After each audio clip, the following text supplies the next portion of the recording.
My name is Margaret, and I'm in 6th grade at the Common School, and we're studying rivers, and we're now at Groff Park, and I just collected water samples, which we're later going to use, to find out how much salinity is in the water and nitrate and phosphorus, to find out how healthy the river is. So me and my partner Lily just collected these. Hi, my name is Lily. I'm in 5th grade, and we're here testing the water qualities of the river. Water quality is important because if it's good, then it keeps everything in it and around the river healthy.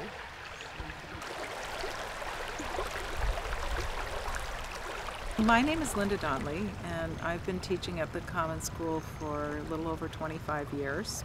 And at the school we do in-depth studies where we take a topic and research it in a lot of different ways, find many connections across the curriculum.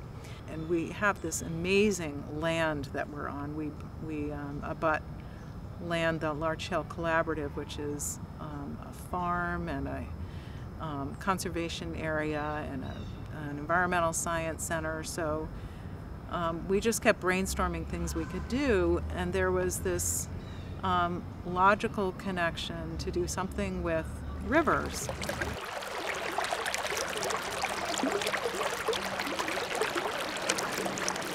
Our school was founded on the ideas of Dewey and the progressive movement, and getting kids outside in the real world doing real work. This study is perfect for that. We work closely with Ted Watt at the Hitchcock Center, Piotr Parashewicz at Rushing Rivers Institute, and other people in the community to bring it all together. Part of the overall question is, right, is the Fort River healthy? And how do we find out, how do we determine if a river is healthy or not? How can we tell? So there's a few different aspects of that, a few different pieces. We looked at biological indicators, the critters that live in there, and some are indicators of whether it's healthy or not. They can only live in streams that are healthy. We looked at chemical indicators of health, things like dissolved oxygen and pH. And then we also looked at more physical, larger scale physical features of the river. So the stream banks, whether they're eroded, whether they have tree roots that are holding the banks in place, whether there's a pretty good amount of tree cover that helps shade and will affect the temperature of the river and things like that.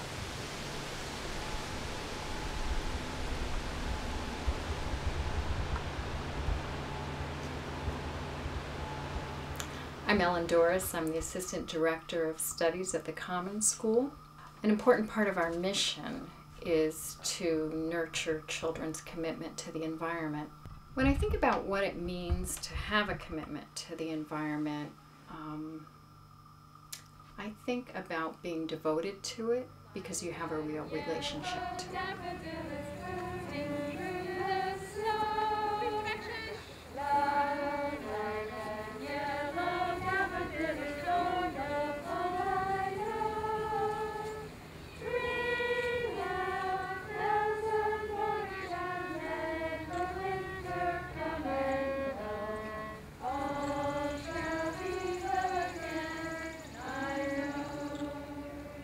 So how do we actually help children build that connection to the environment? It's through contact, both through playful contact and through first-hand focused study of their actual surroundings. We're looking for nitrate, find out how much nitrate's in the water. If there's too much nitrate, it causes plants to grow too fast, and that isn't good because it can suffocate like fish and stuff. So there'll be no life in the river, which is, life in the river is very important, like fish and frogs and any kind of bug. What are some things that cause oxygen to go up or down? Ava, it's eating like the stonefly and the nymph is like eating something. It's like eating it. We think there might be predation in action. Oh, that's nature. Ew! That's so gross and awesome! But we don't know what's eating what yet. Ew. My name is Ted Watt, and I'm naturalist and teacher with the Hitchcock Center, and we share the property with the Common School. And I love working with the Common School, the upper grade, on different projects, but the river study is my favorite. And I just feel that it's such a great opportunity to get kids out learning about the health of the environment, and then having them think about what they can do to improve the health, or to just measure the health and be aware of it. Trixie! And I love giving them Merry the experience Christmas. outdoors, catching stuff and learning about it.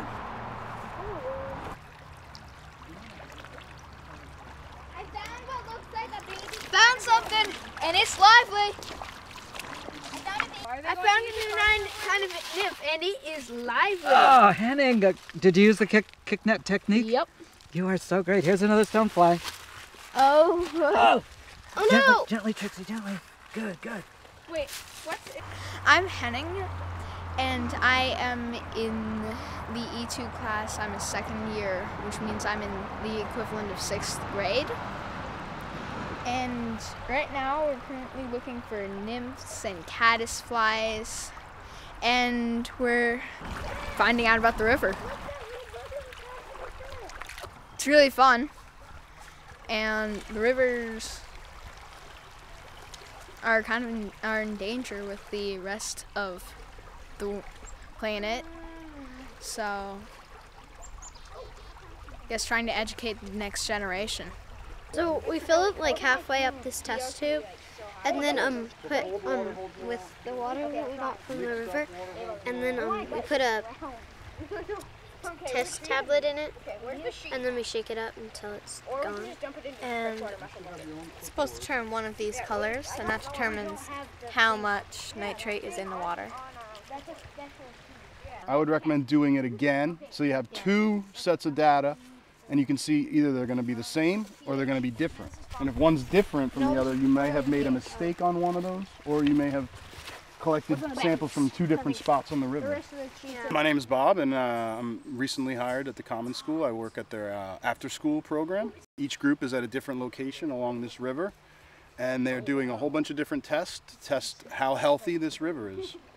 It's not really turning any of the colors that it's supposed to turn.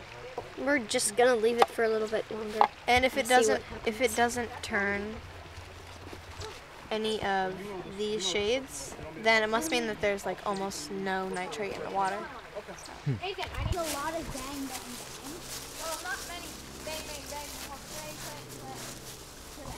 So that's exciting to me that we're ending the study with so much more to learn.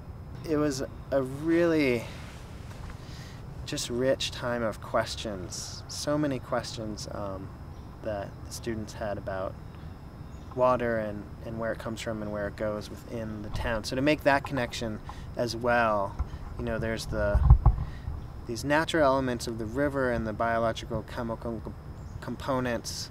There's the history and looking at the river and river power. And then there's also these components of water use and looking at the water use data, and then going to the treatment plant that is part of all of our daily use of water around here, and they, you know, all just weave together.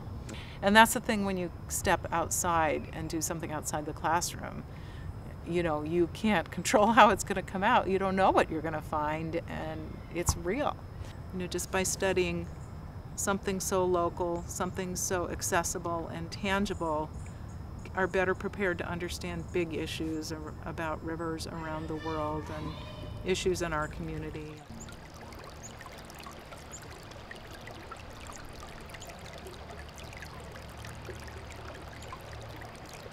At the turn of the last century, a group of educators advocated for nature study in the schools.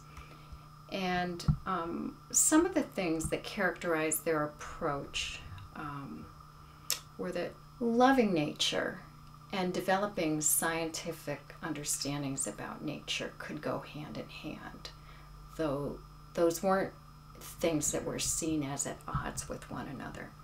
And again, at the school, I think we're trying to bring both the care of the world and the understanding of the world together.